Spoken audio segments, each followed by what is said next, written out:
আমার আজকের রেসিপি মাছের মাথা দিয়ে মুড়িঘণ্ট। কম বেশি এটা সকলেরই পছন্দের খাবার, তবে অনেকেই রান্নার পরে মুগ ডালের যে একটা কাঁচা গন্ধ সেটা থেকে যায়, কিংবা মাছের মাথাটা ভেঙে ডাল কাটা কাটা হয়ে যায়, সেক্ষেত্রে খেতে ভালো লাগে না। তবে আজকে আমি যেভাবে রান্না করেছি সেটা হয়তোবা আপনাদের ভালো লাগবে। তো প্রথমে আমি এখানে 2 কাপ মুগ ডাল নিয়েছি। ডালটাকে মাঝারি আছে খুব ঘন ঘন নেড়ে ভেজে নিতে হবে। ততক্ষণ পর্যন্ত ভেজে নিচ্ছি যতক্ষণ পর্যন্ত এই ডাল থেকে একটা সুন্দর ঘ্রাণ বেরিয়ে না আসে। সুন্দর একটা ঘ্রাণ বেরিয়ে আসলে বুঝতে হবে ডালটা ভাজা হয়ে গেছে, এবং এমনভাবে ভাজতে হবে যেন ডালের কালার চেঞ্জ না হয়ে যায়। একদম পোড়া পোড়া হয়ে গেলে কিন্তু ডালটা একদম সেদ্ধ হবে না, তখন খেতেও ভালো লাগবে না। এখন অন্য একটা পাত্রে ঢেলে নিচ্ছি ডালটাকে খুব সুন্দরভাবে ধুয়ে নেওয়ার জন্য। কয়েকবার পানি পরিবর্তন করে আমি ডালটাকে কষলে কষলে ভালো করে ধুয়ে নেব। ডাল ধুয়ে নেওয়া হয়ে গেলে ডালের মধ্যে কিছুটা পানি দিয়ে আমি আধা ঘন্টার জন্য ভিজিয়ে রাখবো। তাতে করে ডালের যে একটা কাঁচা ভাব বা কষ থাকে সেটা ডাল থেকে বের হয়ে যাবে। এখন আমি এখানে একটা বড় রুই মাছের মাথা নিয়েছি। আপনারা কাতল, মৃগেল কিংবা মিনার কাপ মাছের মাথাও নিতে পারেন, এতে করে স্বাদের কোনো হেরফের হবে না। এখানে হাফ চা চামচ হলুদের গুঁড়া এবং 1 চা চামচ লবণ দিয়ে দিলাম। খুব সুন্দর মতো মাখিয়ে নিচ্ছি। আপনাদের সুবিধার্থে আপনারা মাছের মাথাটাকে টুকরো টুকরো করে নিতে পারেন। ভাজার জন্য এখানে আমি 1 কাপ সরিষার তেল নিয়েছি, আর পুরো রান্নাটা আমি এই তেলেই করব, এজন্য একেবারে তেল দিয়ে দিলাম। এখানে মাছের মাথাগুলো উল্টে পাল্টে একটু কড়াভাবেই ভাজতে হবে, তা না হলে মাছের মাথাটা থেকে কাঁচা একটা গন্ধ বের হবে। আর কড়া করে না ভাজলে মাছের মাথাটা ভেঙেও যেতে পারে, তখন কাটা কাটা হয়ে যাবে মুড়িঘণ্টটা। মাছ ভাজার সময় তেল ছিটে আসার একটা ভয় থাকে, সেক্ষেত্রে ঢাকনা দিয়ে ঢেকে এইভাবে মাছগুলো ভেজে নিতে পারেন, তাহলে আপনাদের গায়ে আর তেল ছিটে আসবে না। এখন মাছগুলোকে বেশ কড়াভাবে ভেজে নিয়েছি, এখন এগুলোকে তুলে নিচ্ছি। এখানে একটা তেজপাতাকে 2 টুকরা করে নিয়েছি, 3টা শুকনো মরিচ, 2টা মুখ ফাটানো এলাচ আর 2টা লং। এগুলোকে 15 সেকেন্ডের মতো ভেজে নিয়েছি। তারপরে এখানে দিয়ে দিচ্ছি 1 কাপ পেঁয়াজ কুচি। পেঁয়াজটা লাল লাল হয়ে আসা পর্যন্ত সুন্দরভাবে ভেজে নিচ্ছি। যেই তেলে মাছ ভেজে নিয়েছিলাম, মাছ উঠিয়ে নেওয়ার পরে অবশিষ্ট ওই তেলেই আমি পুরো রান্নাটা করছি।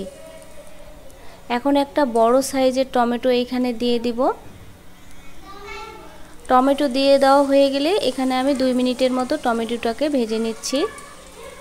এখন দিয়ে দিচ্ছি 1 চা চামচ আদা বাটা আর 1 চা চামচ রসুন বাটা। আদা আর রসুনের কাঁচা গন্ধটা চলে যাওয়া পর্যন্ত সুন্দরভাবে ভেজে নিচ্ছি। তারপরে এইখানে দিয়ে দিব 1 চা চামচ হলুদের গুঁড়া, 2 চা চামচ মরিচের গুঁড়া, 1 চা চামচ জিরার গুঁড়া, হাফ চা চামচ ধনিয়ার গুঁড়া। তারপরে সুন্দর করে নাড়াচাড়া দিয়ে নিব। মশলা যেন পুড়ে না যায়, এজন্য মাঝে মধ্যে একটু করে পানি দিয়ে মশলাটা 3 থেকে 4 মিনিটের মতো কষিয়ে নেব। এই সময়ে অবশ্যই পানি দিয়ে দিয়ে কষিয়ে নিতে হবে, যাতে করে মশলাটা পুড়ে না যায়। লবণ এবং মরিচ আপনারা আপনাদের স্বাদ অনুযায়ী দিবেন। মশলাটা যখন ভাজা ভাজা হয়ে এক সময় মশলা থেকে তেল ছেড়ে দেবে, তখন মনে করতে হবে মশলাটা কষানো শেষ। আর আগে থেকে যে ডালটা ভিজিয়ে রেখেছিলাম সেটা এখন ফুলে ডাবল হয়ে গেছে। ডালগুলো মশলার মধ্যে দিয়ে কিছু সময় নেড়ে চেড়ে কষিয়ে নিতে হবে। আর এখন অবশ্যই ভালোভাবেই কষাতে হবে, তা না হলে ডালের কাঁচা গন্ধটা থেকে যাবে। ডাল শুরুতে খুব সুন্দরভাবে ভেজে নিলে এবং এখন কষানোর সময় ভালোভাবে কষিয়ে নিলে ডালের ভেতর থেকে যে কাঁচা গন্ধটা আসার কথা সেটা আর আসবে না। 1 কাপ ডাল সেদ্ধ হওয়ার জন্য 3 কাপ পানি যথেষ্ট। তো এখানে আমি যেহেতু 2 কাপ ডাল নিয়েছি, সে অনুযায়ী 6 কাপ পানি দিব। এখন এইখানে আমি গরম পানি দিয়ে দিচ্ছি 6 কাপ। আর এখন কম আঁচে রান্নাটা করব। যদি চুলার আঁচ বাড়িয়ে দেওয়া হয় সেক্ষেত্রে পানি তাড়াতাড়ি শুকিয়ে যাবে আর ডালটা কিন্তু সেদ্ধ হবে না। আর যদি ডাল সেদ্ধ হতে সময় বেশি লাগে আর এক্সট্রা পানির প্রয়োজন হয় সেক্ষেত্রে এখানে গরম পানি দিতে হবে, তা না হলে ডালটা সেদ্ধ হতেও সময় নেবে আর স্বাদটাও নষ্ট হয়ে যাবে। লবণ কম হওয়ার কারণে এখানে আমি অল্প একটু লবণ দিয়ে দিলাম। আর এখন আধা সেদ্ধ হওয়ার সময় চেক করে দেখে নিতে হবে ডালটা সেদ্ধ কতটুকু হয়েছে। এখন দেখব ভেতরে এতটুকু দানা দানা আছে, তখন আমি মাছগুলোকে দিয়ে দিব। আর যেহেতু ডালের ঝোলটা কমে এসেছে, এখন আমি 1 কাপের মতো এখানে গরম পানি দিয়ে দিব। তারপরে ঢাকনা দিয়ে ঢেকে রান্না করে নিব প্রায় 5 থেকে 7 মিনিটের মতো। আর এর মধ্যেই ঢাকনা খুলে খুলে আমি কয়েকবার নাড়াচাড়া দিয়ে নিয়েছি, তা না হলে তলানিতে লেগে পুড়ে যাবে। এখন দিয়ে দিচ্ছি ভাজা জিরার গুঁড়া। এটা দিলে খাবারের স্বাদটা দ্বিগুণ বেড়ে যায়। আমার তো খুবই ভালো লাগে, এজন্য আমি জিরার গুঁড়া ভেজে নিয়ে এখানে দিয়ে দিলাম।